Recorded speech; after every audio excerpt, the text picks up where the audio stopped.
So good morning everyone. আজকে সকাল সকাল বেরিয়ে পড়েছি। যাওয়ার পথে দেখলাম জুডিওটা অলমোস্ট কমপ্লিট হয়ে গেছে, দেখেই মনটা খুশি হয়ে গেল। তারপরে চলে গেলাম কলেজে, কাজটা সারলাম। আজকে আমাদের গড়িয়াহাট যাওয়ার কথা ছিল। তারপরে গিয়ে অরুণিমা এই ব্যাঙ্গেলসের সেটটা কিনে নিল। প্রচুর বার্গেনিং করতে হয়েছে এটার জন্য। আজকে আমাদের একটু থ্রিফ্ট মার্কেটটা ঘোরার ইচ্ছা ছিল। তো আমাদের গড়িয়াহাট কিন্তু সরোজিনীর থেকে কিছুই কম না, যদি একটু খুঁজে দেখা যায়। তারপরে ফুচকা না খেয়ে আমরা কি করে থাকবো, ফুচকাটা খেয়ে নিলাম। তারপরে দেখো আমরা কত শপিং করেছি, ভর্তি করে শপিং করেছি। আর গড়িয়াহাটের সেরামিকের কালেকশন নিয়ে তো কিছু বলার নেই, এত সুন্দর কালেকশন। তো অরুণিমার তো এই কাপটা খুবই নাকি পছন্দ হয়েছে, জানি না কেন। তারপর আমরা একটু জিরু খেয়ে নিলাম, এত তৃষ্ণা পাচ্ছিল, বাইরে প্রচণ্ড গরম। তো হালকা হালকা খিদে পাচ্ছিল, তাই চায়না টাউনে চলে আসলাম। এটা গড়িয়াহাটের চায়না টাউন। তারপর ওখানে গিয়ে এক plate drums of heaven order দিলাম, যদিও সেরকমভাবে কারোরই আমাদের খিদে পায়নি।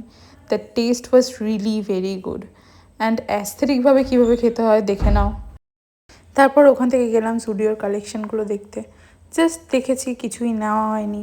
ওখান থেকে ঘুরে সবাই হাই বলে দাও। তারপর অরুণিমা বেরিয়ে গেল, যেহেতু ওর বাড়ি অনেকটা দূর, আর আমার বাড়ি চলে আসলাম। তার মাঝখানে আর কোনো ক্লিপ নেওয়া হয়নি। বাড়িতে এসে মা আমায় 1 কাপ কফি করে দিল, দেখো কত বড় কাপটা। তারপরে রাতে পোলাও আর চিকেন দিয়ে ডিনারটা সারলাম। রাতে পড়তে বসলাম, ও দেখো লজ্জায় মুখ ঢেকে নিচ্ছে। তো আজকে এইটুকুই, বাই বাই।